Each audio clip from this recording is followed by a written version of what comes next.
नमस्कार, मैं हूं शरद द्विवेदी और हमारी ख़ास पेशकश चुनाव चर्चा में जो मेहमान हमारे साथ हैं वो भी काफ़ी महत्वपूर्ण और बहुत ख़ास हैं। एक युवा कैबिनेट मंत्री तो वो मध्य प्रदेश के हैं ही, और मार्च में जो राजनीतिक घटनाक्रम मध्य प्रदेश में घटा, उस घटनाक्रम के न सिर्फ वो साक्षी थे बल्कि उसके एक अहम किरदार भी रहे। और जिन परिस्थितियों में कांग्रेस की सरकार गिरी, उस सरकार के गिरने में आप कह सकते हैं कि उनकी भी एक अहम भूमिका रही। और उस दौरान जब वो खुद भी बेंगलुरु में थे तो वो खुद मुखर होकर उस बात को, उस पक्ष को रखते हुए सामने आए थे कि किन परिस्थितियों में कांग्रेस का दामन उनको भी छोड़ना पड़ा और उनके साथ उन महत्वपूर्ण नेताओं को भी छोड़ना पड़ा जिनमें से कई कैबिनेट मंत्री भी थे।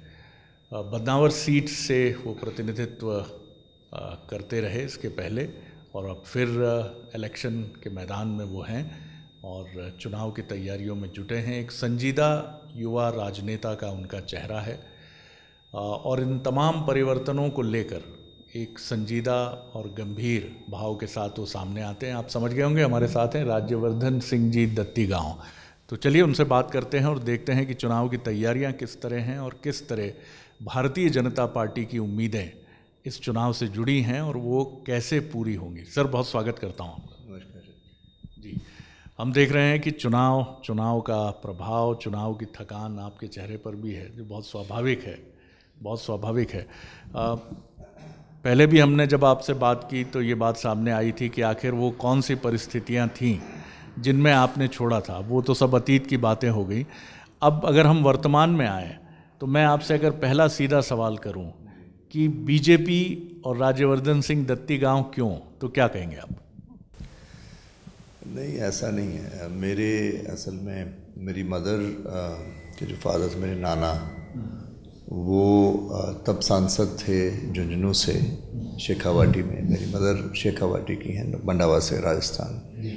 जब जनता पार्टी के 2 सांसद थे तो उसमें से वो एक थे, भीम सिंह जी मंडावा। और ऐसा नहीं, और इसमें पूरे समय में जब हम लोग कांग्रेस में रहे तो इस घटनाक्रम के पश्चात ये डिस्कशन भी हुआ। हमने बड़ा, कुछ लोगों का मत था कि हमें अलग दल भी बनाना चाहिए, और अंतोतगत्वा फिर ये तय हुआ कि by and large bipolar politics ही है हमारे यहाँ स्टेट में।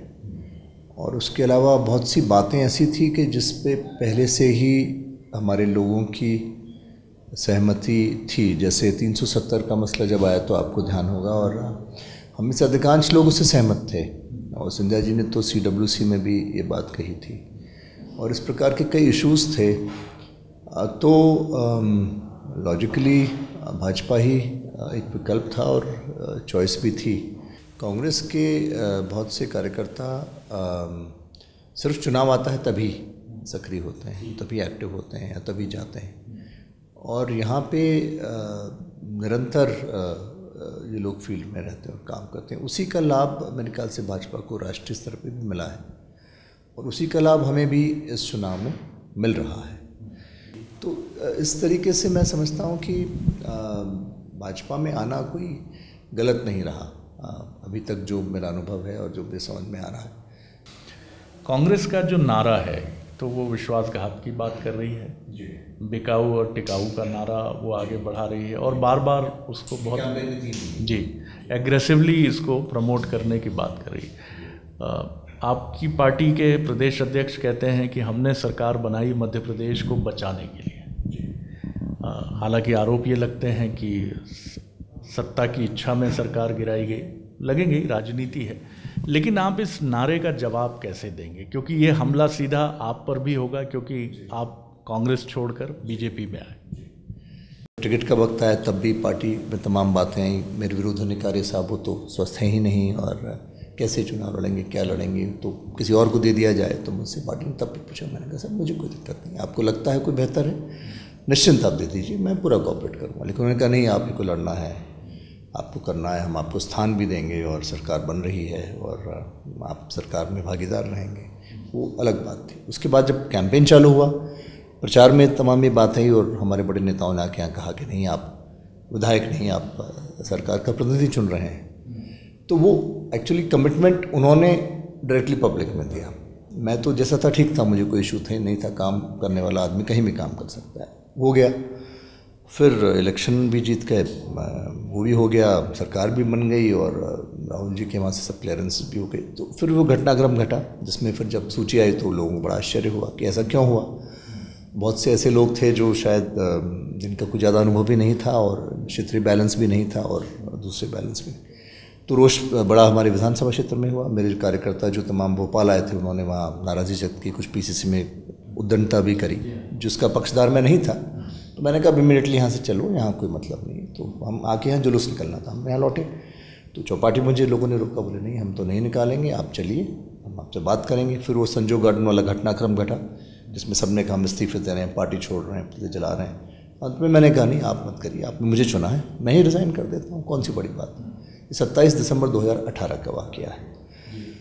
और नेक्स्ट डे 28 दिसंबर को मैं दिल्ली बाकायदा गया। सबसे पहले सिंधिया जी को मैंने रिजर्वेशन बना के दिया, तो उसके बाद दूसरे लीडर्स ने बनाया, उनको भी मैंने कहा कि साहब नहीं। तो मुझसे पूछा लोगों ने, सिंह जी वगैरह ने, क्या करोगे तुम? मैंने कहा साहब कुछ नहीं करूँगा, घर जाऊँगा, खेती करूँगा। अरे कैसे करोगे? मैंने कहा बाकी जैसे करते हैं। फिर चुनाव कैसे लड़ोगे? बाद लड़ना होगा। मैंने कहा लोग चाहेंगे तो मैं इंडिपेंडेंट लड़ लूँगा। तो ये मैं क्लियर था और मेरे लोग भी बड़े क्लियर थे। और मैंने सिर्फ कहा ही नहीं, मैंने जाके इन राइटिंग दिया। फिर कमला जी ने मुझे खुद बुलाया, उन्होंने कहा कि तुम 6 महीने मुझे दो, सब पे भरोसा किया, मुझे करो, this is the word of Kamal Nath, he told. अच्छा ठीक है सर, दैट्स फाइन। मैं और फिर मैंने जो हो सकता मैंने पार्टी के लिए करता रहा। लेकिन फिर जब बातें बढ़ती गई, लोगों को भी रियलाइज़ हुआ कि नहीं, ऐसा नहीं है। शायद उनके मन में कुछ था या पता नहीं, या वो चाहते नहीं थे। उनको लगता था कि मैं या तो बहुत ज़्यादा स्पष्ट वादिता से अपनी बात रख देता हूँ, कह देता हूँ, और जो ग्रुप्स थे उनको इंटरेस्ट शायद मेरे से क्लैश कर रहे थे किसी रीज़न से।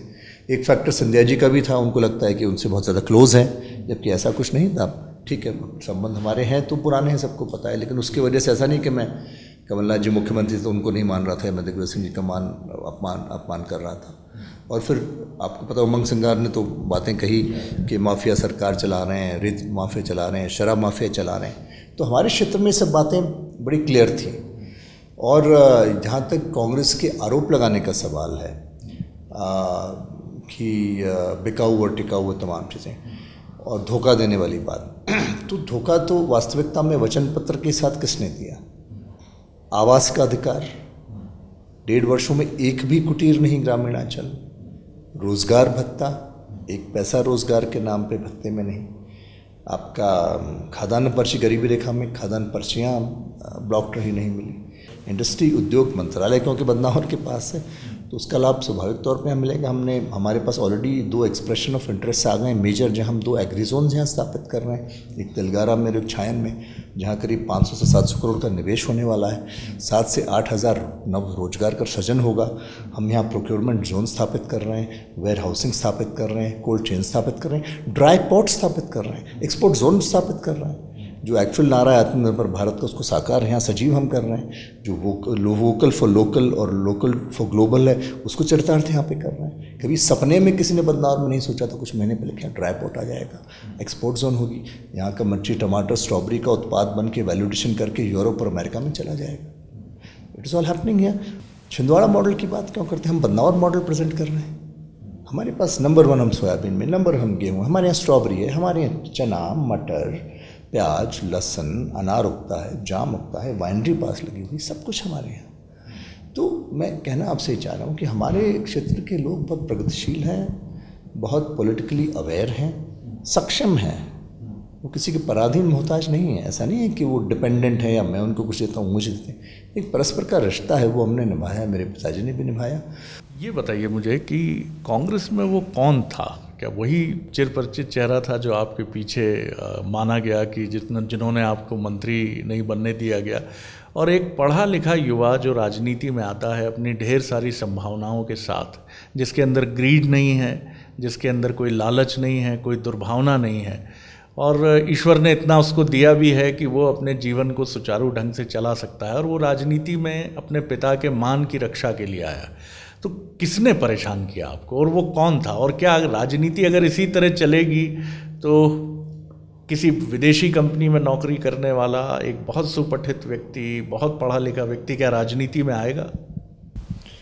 मैं नहीं समझ पाया। असल में मैंने तो उनसे पूछा भी एक आध बार, मैंने कहा साहब मेरे पिताजी का जो भी जीवन रहा और उनकी अपनी शैली थी, वो निर्भीक थे और कोई बहुत ज़्यादा महत्वाकांक्षा नहीं थी। वो तो अपनी मस्त ज़िंदगी जीते थे, लोगों के लिए काम करते थे, उन्हीं के लिए जिए, उन्हीं के लिए मरे।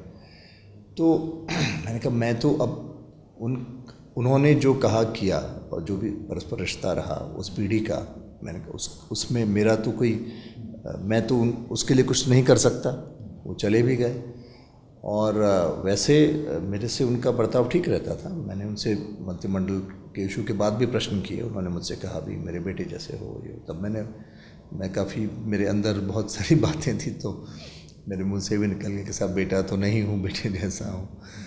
तो खैर उन्होंने भी तब मुझे कहा कि नहीं करेंगे, होगा, देखेंगे। लेकिन पता नहीं, शायद पॉलिटिकल कंपल्शंस और पॉलिटिकल फ्यूचर एम्बिशंस और अपने नाम को आगे बढ़ाना और उस लाइन को आगे बढ़ाने के लिए उनको ऐसा लगा कि शायद मेरी लॉयल्टी उनके व्यक्तिगत उनके प्रति शायद इतनी न हो जितनी और दूसरों की हो, जिनका उन्होंने चयन किया और जिनको वो ज़्यादा स्थापित करना चाहते थे। या ऐसा लगता था कि कहीं मैं वो उनको फॉलो नहीं करूँगा, या यही तमाम चीज़ें हो सकती है पॉलिटिक्स में जो आड़े आई और शायद उनके मन में संचय था। हालांकि मैंने मेरी ओर से प्रयास किया कि मेरा व्यवहार ठीक रहे, मैं उनसे अच्छे संबंध बना के रखूं और मेरी ओर से ऐसा कुछ कहा और करा न जाए जिसकी वजह से उनको कहीं किसी भी प्रकार का भी कोई ठेस पहुंचे या थ्रेट परसेप्शंस नज़र आए। ये बताइए मुझे कि क्या आप राजनीति की जो व्यवस्थाएं हैं, मुझे लगता है आप उसी के विक्टिम रहे कि किसी नेता के परिवार से इतने लोग हो गए, ये कास्ट सिस्टम है, ये ऐसा सिस्टम है, और हम हर बार देखते हैं पार्टी कोई भी हो, लेकिन कैबिनेट में कई ऐसे लोग आते हैं जिनकी योग्यता पर भी सवाल उठते हैं, लेकिन वो कॉस्ट इक्वेशन पे राइट हो जाते हैं, वो किसी के करीबी हो जाते हैं, वो कहीं की पसंद हो जाते हैं। लेकिन सवाल ये है कि जो व्यक्ति मंत्री नहीं बना है और जो योग्य है उसके लिए, उसको मौका देने के लिए कोई प्रणाली राजनीति में अभी तक नज़र तो नहीं आती। अब ये आप सही कह रहे हैं कि हाँ, राजनीतिक व्यवस्थाएं होती हैं, लेकिन जो दल हैं, बड़े दल हैं, जो शीर्ष नेतृत्व है, मैं तो बहुत छोटे लेवल पे हूँ, मैं कोई इतना बड़ा नेता नहीं हूँ, लेकिन मुझे लगता है कि उनको ये ज़रूर एक चिंतन मनन करना चाहिए कि जो लोग वैल्यू एडिशन कर सकते हैं सिस्टम को, पार्टी को और सरकार को और अंतोदगत्वा क्षेत्र के विकास को, उनको इम्पोर्टेंस दी जानी चाहिए। बहुत से ऐसे लोग होते हैं जो पार्टी से लेते हैं और बहुत से ऐसे होते हैं जो पार्टी को देते हैं। तो लेने वाले तो बहुत हो जाएंगे और जो एडिशन कर रहे हैं वो महत्वपूर्ण इसलिए हैं कि सिर्फ ये नहीं कि वो लेवल ऑफ लीडरशिप जो रूल कर रही है, जो नेतृत्व के निर्णय ले रही है, वो तो ठीक है, एक लाइफ स्पैन है। आज मेरी एक एज है तो मैं कितने साल काम कर पाऊँगा, मैक्सिमम 10 साल हेल्दी होकर काम कर पाऊँगा, फिर मैं एक्सीड करूँगा तो मेरे को दूसरी लीडरशिप भी तो छोड़ के जानी है पीछे, जो संगठन और पार्टी का नेतृत्व तो आगे बढ़ाती रहे, क्योंकि ये तो निरंतर की प्रक्रिया होगी।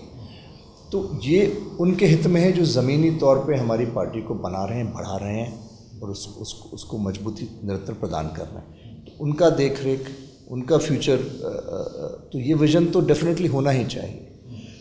तो पार्टी की कॉस्ट पे जो प्रॉस्पर कर रहा है, ऐसे एलिमेंट को डिस्करेज करना चाहिए और जो वैल्यूएशन कर रहा है उसको हमें ध्यान में रखना चाहिए। और हर लेवल के बाद हर एक चीज़ की एक सीमा और उम्र होती है, प्रोडक्ट की भी होती है और इंसान की भी होती है, और पॉलिटिकली भी लाइफ स्पैन्स होते हैं। कभी कभी कोई इंसान अगर इस उम्र में टिकट ले जाता तो कहीं बहुत आगे चला जाता, लेकिन उसको 1-2 बार टिकट नहीं मिल पाता तो फिर वो थक सा जाता है तो फिर दूसरे ऊपर नेतृत्व उभर आते हैं। पॉलिटिकली ये रेलेवेंस का सवाल है, टाइमिंग भी इम्पॉर्टेंट है। तो जो आपने प्रश्न किया था कि कैसे, तो मेरे ख्याल से ये एक सोल्यूशन हो सकता है। हाँ, फिर भी सब लोग कई बार नहीं हो पाते, लेकिन फिर भी बाय एंड लार्ज मेरे ख्याल से मेरिट इम्पॉर्टेंट होनी चाहिए और जिसने जितना कर्म किया है उसको उसका प्रतिफल मिलना चाहिए। ये बिल्कुल मुझे लगता है ये बहुत इम्पोर्टेंट बात है। आपने पूर्ववर्ती मुख्यमंत्री कमलनाथ जी को भी देखा और अब बीजेपी सरकार के मुख्यमंत्री शिवराज जी को भी देखा। अच्छे और समीक्षात्मक पहलू हर व्यक्तित्व में होते हैं। आप कमलनाथ जी और शिवराज जी को अगर मैं कहूं कि आप किस तरह से देखते हैं दोनों को, तो आप क्या कहें? बहुत अंतर है, लेकिन मैं बताऊं कमलनाथ जी से भी मैंने बहुत सीखा। उनका वर्क कल्चर बहुत डिफरेंट है, कुछ कॉर्पोरेट स्टाइल है उनकी, लेकिन उनका टाइम मैनेजमेंट बहुत ज़बरदस्त है। मैं नोटिस करता था। लेकिन उनका उधर पहलू शिवराज सिंह जी का, अच्छा, दोनों की पृष्ठभूमि अलग अलग है। कमलनाथ जी आए एक व्यापारिक परिवार से, एलीट क्लास से, 2 स्कूल एजुकेटेड, संजय गांधी के क्लासमेट, तो प्रीमियर फैमिली जो देश की रूलिंग फैमिली थी उसके एक तरह से वो हिस्सा ही थे। इंदिरा जी के समय से उन्होंने तमाम ऊंचाइयां देखी और हाइट ऑफ पावर देखा। और एक तरफ शिवराज सिंह जी हैं जो बहुत ही एक हम्बल बैकग्राउंड से आए, जिनको क्षेत्र में पाँव वाले भैया के नाम से बुलाया जाता है आज भी, और तब तो था ही। पैर पैर चलते, जहाँ गांव सो जाते वहीं रुक जाते, और क्षेत्र ने ही उनका लालन पालन पोषण किया, ये भी सत्य है। कमलनाथ जी हाईली एजुकेटेड थे, दूसरा उनका जो भी है। तो यहाँ शिवराज सिंह जी ने व्यवहारिक ज्ञान धरा से अर्जित किया, चलते चलते, रुकते रुकते, गांव में सोते सोते, लोगों से बात करते करते। तो बहुत डिफरेंस है। और कमलनाथ जी के पास समय कम रहता था तो हेलीकॉप्टर, हवाई जहाज में ही ज़्यादा समय उनका निकला, क्योंकि वो पॉइंट टू पॉइंट उनका ये था कि सेंट्रल मिनिस्ट्री में थे, तो कोई ये है वो है। तो जब वो भोपाल आए मध्य प्रदेश, तो मेरे ख्याल से वो इतना जल्दी अडेप्ट करके सिस्टम जो यहाँ आवश्यकता थी, मैं नहीं कहता हूँ कि उनकी जगह गलत थे, ठीक है, उनको सही लगा उन्होंने किया, उसको अडेप्ट नहीं कर पाए। तो ये गैप रहा। अगर कमलनाथ जी खुद ज़मीन पे उतर जाते इस 1.5 साल में, और जो शिवराज सिंह जी कुछ करते हैं कि खुद चले जाते हैं डायरेक्टली, किसी पर डिपेंड करने की बजाय। अभी बाढ़ आई तो बाढ़ में शिवराज सिंह जी कूद गए, बाढ़ में वहीं पॉइंट 0 पे पहुंच गए, बोला पाला पड़ा तो वो खेत में पहुंच गए। अब अधिकारी वर्ग कभी कभी गुमराह भी कर देता है। मैं नहीं कहता हूँ सब अधिकारी बुरे हैं, गुमराह करते हैं, लेकिन हाँ कभी कभी कर देते हैं, आपको एक तिलिस्म दिखा देते हैं, हाँ सब ऑल इज़ गुड, सब अच्छा है। लेकिन ये जब खुद चला जाता है मुख्यमंत्री वहाँ, तो लोगों से मिल लेता है, बात कर लेता है, समझ लेता है, तो उसको डायरेक्ट फीडबैक मिल जाता है। तो वहाँ मार्जिन ऑफ एरर कम हो जाता है, क्योंकि आप माइक्रो लेवल पे भी हो, मैक्रो पे तो आप बैठे ही हैं। तो ये एक गैप कमलनाथ जी के संदर्भ में रहा। नहीं तो उनमें बहुत सी खूबियाँ हैं, उनका मैनेजमेंट, उनका टाइम मैनेजमेंट, अच्छाइयाँ भी बहुत सी हैं। ये फ़र्क, ये मूल फ़र्क है। अब जो चैलेंज सामने है बीजेपी गवर्नमेंट के, वो सबसे बड़ा चैलेंज यही है कि लोगों की एक्सपेक्टेशन को कोरोना काल में पूरा करना। आर्थिक संकट ज़बरदस्त है, और हालांकि मैं देख रहा हूं कि मुख्यमंत्री वही बातें कर रहे हैं जो वो पूरी कर सकते हैं। तो हाँ, आप सही हैं, ये चीज़ें एंटी इस्टेब्लिशमेंट, एंटी गवर्नमेंट जाती हैं आमतौर पर, लेकिन फिर क्राइसिस मैनेजमेंट भी होता है और हमें समाधान भी निकालने पड़ते हैं। और शिवराज सिंह जी इसको बहुत पॉजिटिवली कर रहे हैं, बड़ी सच्चाई के साथ। और इसकी उनका वो कहीं बच के गली से निकल भी नहीं रहे हैं, वो कह रहे हैं कि हाँ पैसा कम है। और इसका उदाहरण ये है कि आप देखिए 15 महीनों में अब पंचायतों में पैसा गया, अब जनपद में पैसा गया, अब ज़िले में पैसा आया, अब कुटीर आने लगे। तो ये डिफरेंस ज़मीन पे लोगों को दिख रहा है, लगेगा। और अगर कहीं से भी, जैसे हम लोगों को ये कहा गया है अहम मंत्रालयों को, जैसे हमें ईज़ ऑफ डूइंग बिज़नेस पे काम करना है, हमें कुछ इम्प्रूवमेंट्स करने हैं, कुछ सुधार करने हैं हमारे मंत्रालयों में, जिसके बाद में केंद्र सरकार हमें जो हमारा जीडीपी है, जो टोटल है, उसके 2% अतिरिक्त हमें एज ए हेल्प ऋण देने को तैयार हो गई, जिसमें करीब 18 से 20 हज़ार करोड़ रुपये मिलेगा। हम उस पर well with in time frame है, मेरे ख्याल से हम अचीव भी कर लेंगे, तो ये हमें कुछ बोनस मिल जाएगा। बाकी अन्य जगह से जहाँ से भी संसाधन हम जुटा सकते हैं, जो फिजूल खर्ची है, जो कुछ ऐसी बातें हैं जो हम कट कर सकते हैं। अच्छा, एक और इंटरेस्टिंग बात मैं बताऊँ आपको, कहीं भी नेगेटिव ग्रोथ हो रही होगी लेकिन कृषि क्षेत्र में पॉजिटिव है। आप ट्रैक्टर की सेल्स उठा के देखिए, ट्रैक्टर की सेल्स बढ़ी हैं, कृषि उपकरण ज़्यादा बिके हैं, तो यहाँ प्रॉस्पेरिटी का साइन है। तो ये भी पहलू है। तो मेरे ख्याल से ओवरऑल अगर अच्छी मेहनत करी जाएगी, ईमानदारी से कार्य किया जाएगा और जनता तक हम उसको स्पष्ट तरीके से पहुंचा पाएंगे तो उसका लाभ मिलेगा। आखिरी सवाल कर रहा हूँ आपसे। कमलनाथ जी कहते हैं कि 35 दिन इंतज़ार कीजिए, हमारा स्पीकर हम चुनेंगे। 27 सीटों पर जीतने का दावा भी है। दावे तो बहुत हैं और दोनों ही पार्टियों के हैं, लेकिन कमलनाथ जी कुछ ज़्यादा आत्मविश्वास से सामने आने की कोशिश करते नज़र आ रहे हैं। एक साइकोलॉजिकल मैसेजिंग की भी कोशिश हो सकती है रैंक एंड फाइल के लिए, लेकिन आप बहुत हम्बल तरीके से बात करते हैं। आप इन चुनावों को बीजेपी के नज़रिए से कैसे देखते हैं, खुद आपकी अपनी कॉन्स्टिट्यूंसी और ओवरऑल मध्य प्रदेश में जो अब 28 सीटें हैं? जी, जैसे मैंने कहा, कमलनाथ जी को महारत है मैनेजमेंट में, और ये मैनेजमेंट का ही एक हिस्सा, एक मंत्र है जिसका वो सदुपयोग कर रहे हैं। दूसरी दृष्टि से कहेंगे तो वो दुरुपयोग कर रहे हैं, प्रोपेगेंडा कर रहे हैं और वो तमाम चीज़ें। ये बात उन्होंने तब भी कही थी जब हम लोग अलग हो रहे थे। उन्होंने तब भी कहा था, हाँ मैं सबसे बात कर रहा हूँ और कोई सवाल ही नहीं है सरकार जाने का, तो हम लोगों ने बयान दिया।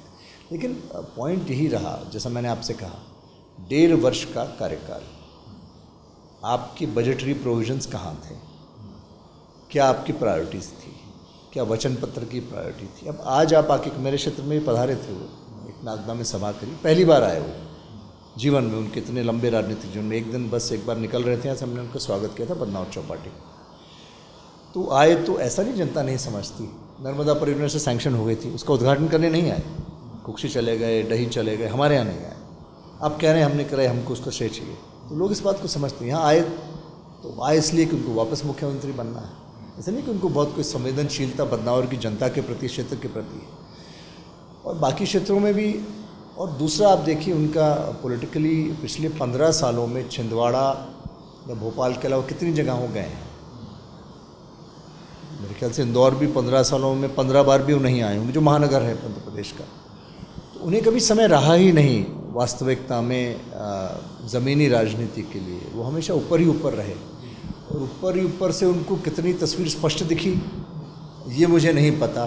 अब वो कॉन्फिडेंस जो अभी दर्शा रहे हैं, वो भी किस आधार पे दर्शा रहे हैं, या किसके फीडबैक पे, या किस सर्वे पे, मुझे नहीं पता। अब 27 सीटों में एक 28 भी जुड़ गई है, राजगढ़ वाली। तो अब भाजपा को 107 है। भाजपा को कितनी सीटें चाहिए? हमें 115 पार करना है, हमें चाहिए मात्र 9 सीटें। और कांग्रेस को कितनी चाहिए? अब इतनी सीटें वो कहाँ से लाएंगे, कैसे लाएंगे? और फिर दूसरी सबसे बड़ी बात, जब सत्ता रही कांग्रेस की, तो कांग्रेस ने अपने कार्यकर्ताओं का कितना ध्यान रखा, जिनको वापस अब वो कह रहे हैं कि आप इतना काम करिए, ये करिए कि अब वापस सरकार आएगी। तो तब वो सरकार जब थी 15 महीने, उस दौर में उन कांग्रेस कार्यकर्ताओं को, बूथ स्तर के कार्यकर्ताओं को उस कांग्रेस सरकार से कितनी तवज्जो मिली, कितना उनका मान सम्मान रहा, क्या उनको बेनिफिट्स मिले, कितने उनके काम हुए, ये एक और इम्पॉर्टेंट फैक्टर है। अब जब पंचायतों में पैसा नहीं था, एक कुटीर आपने दी नहीं, कर्ज माफ़ी आधी अधूरी रह गई, तो अब मुझे नहीं पता कि कितनी तन्मयता से वो लोग आज उनके लिए खड़े होंगे या काम करेंगे। मेरे ख्याल से तो कमलनाथ जी के सामने बहुत बड़ी चुनौती है। वो आत्मविश्वास से लबरेज तो हमेशा रहते हैं, लेकिन मैं समझता हूँ कि बहुत कठिन है, और मेरी शुभकामनाएं उनको है। इसके अलावा मैं कुछ नहीं कह सकता। बहुत धन्यवाद इस बातचीत के लिए राज्यवर्धन जी, और आपको ढेरों शुभकामनाएं। आपसे बातचीत करते हुए हम एक स्टीरियोटाइप पॉलिटिशियन से बिल्कुल अलग एक आवाज़ सुनते हैं, जो दावा नहीं करती, जो अपने राइवल्स के लिए भी शुभकामनाएं और उनकी भी खूबियों को देखने की कोशिश करती है। तो चुनावी चर्चा में इतना ही। अगली बार एक और पॉलिटिशियन के साथ आपसे मुलाकात करेंगे। इजाज़त दीजिए, नमस्कार।